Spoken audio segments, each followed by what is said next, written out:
Unexpected expenses मतलब वे खर्चे जो प्लान में नहीं होते, जैसे अचानक किसी को मेडिकल इमरजेंसी आ जाना, फैक्ट्री में कोई मशीन अचानक खराब हो जाना, व्हीकल्स डैमेज हो जाना, या गवर्नमेंट फाइन या टैक्स लग जाना अचानक से।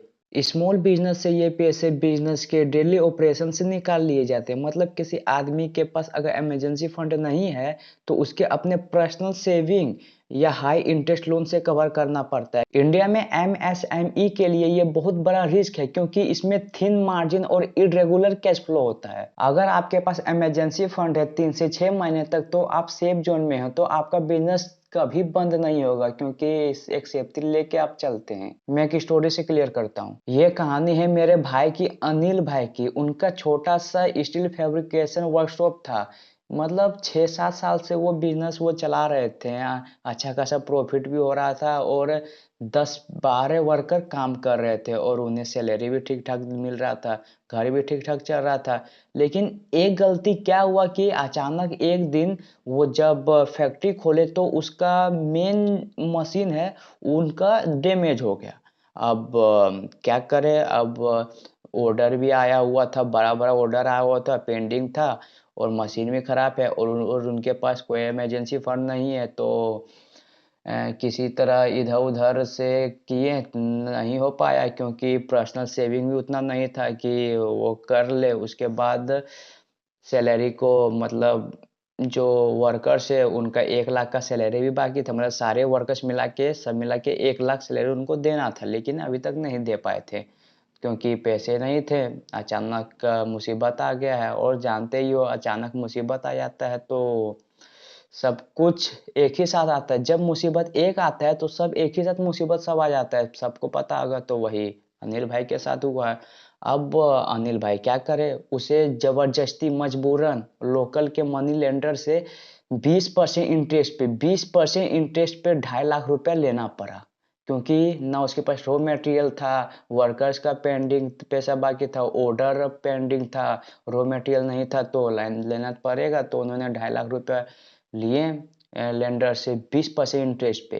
तो उनसे रॉ मटेरियल सब मंगाए, फिर उसको ऑर्डर पूरा किए। मतलब आप समझ सकते हैं अनिल भाई की 10 महीने की जो प्रॉफिट है ना, वो लोन चुकाने में ही चला गया। मतलब प्रॉफिट उन्हें 10 महीना मतलब इसी तरह काम करना पड़ा, क्योंकि लापरवाही का नतीजा। भैया भैया तुम अगर इमरजेंसी फंड नहीं बनाओगे ना, तुम बहुत पछताओगे, क्योंकि वो बंदा 8 महीना तक बिना प्रॉफिट का काम किया है, बिना प्रॉफिट का। और क्या हुआ कि अब अनिल भाई रात भर सोचते थे, काश हम इमरजेंसी फंड बना लेते। अगर बना लेते तो शायद ये 8 महीने का प्रॉफिट झेलना ना होता, मतलब प्रॉफिट देना ना होता। मतलब इसी तरह टेंशन में होता है ना, काश, रिग्रेट रिग्रेट कर लेना, रिग्रेट करते रहे, रात भर रिग्रेट करते गए। भाई कोई भी कर लेगा यार, 8 महीना का प्रॉफिट अगर आप मिस कर दोगे तो रिग्रेट तो करोगे ही। ऊपर से बेबी अलग ही भड़की हुई है कि इससे अच्छा आप नौकरी कर ले, बिजनेस छोड़ दो, आप नौकरी कर लो। इधर दिवाली आ रही है लेकिन हाथ खाली है, उधर वर्कर्स का पैसा नहीं दिए हैं, वर्कर्स कैसे देंगे, ऐसा प्रॉफिट उसमें चल जा रहा है। आधे वर्कर तक छोड़ के ही चल गए। उसके बाद अनिल भाई मतलब परेशान हो गए। फिर भगवान की दया से किसी तरह भी ठीक हुआ। जब सब ठीक हो गया तब अनिल भाई ने सबसे पहले इमरजेंसी फंड बनाई, ना वर्कर को पैसे दिए, ना इधर बीवी के खर्चा मतलब करने दिए। सबसे पहले इमरजेंसी फंड बनाया, क्योंकि भैया इंसान गलतियों से ही सीखता है, और जो गलतियों से नहीं सीखता है वो शायद इंसान नहीं है, वो कुछ और है। तो अनिल भाई ने सबसे पहले इमरजेंसी फंड बनाए। मतलब वो अगले महीने से वो 50 से 1 लाख रुपए एक अकाउंट में सेव करने लगे, और उस अकाउंट का नाम रखे इमरजेंसी फंड। मतलब उनका वो अपने दिमाग में बैठा लिए थे कि इस पैसे को तभी यूज करना है जब कोई इमरजेंसी आए। तो हर महीने 50,000 से 1 लाख रुपए सेव करने लगे उसी में।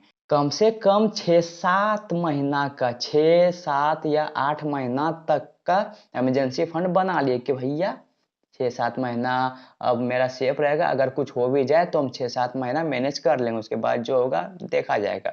और वो जो मशीन का है उसका इंश्योरेंस भी करवा लिए, ताकि डबल प्रोटेक्शन हो, तो कोई दिक्कत है ही ना। आज अनिल भाई कहते हैं कि अनएक्सपेक्टेड एक्सपेंसेस ने मुझे एक बात तो सिखा दी कि इमरजेंसी फंड लग्जरी नहीं है, जरूरत है। एक छोटा सा शौक, एक छोटी सी प्रॉब्लम पूरा बिजनेस बंद कर सकता है। जैसे एक हाथी को एक चींटी मार सकता है, उसी तरह एक छोटी सी प्रॉब्लम पूरा बिजनेस बंद कर सकता है। इमरजेंसी फंड पैसे बढ़ाने के लिए नहीं होते, पैसे बचाने के लिए होते हैं।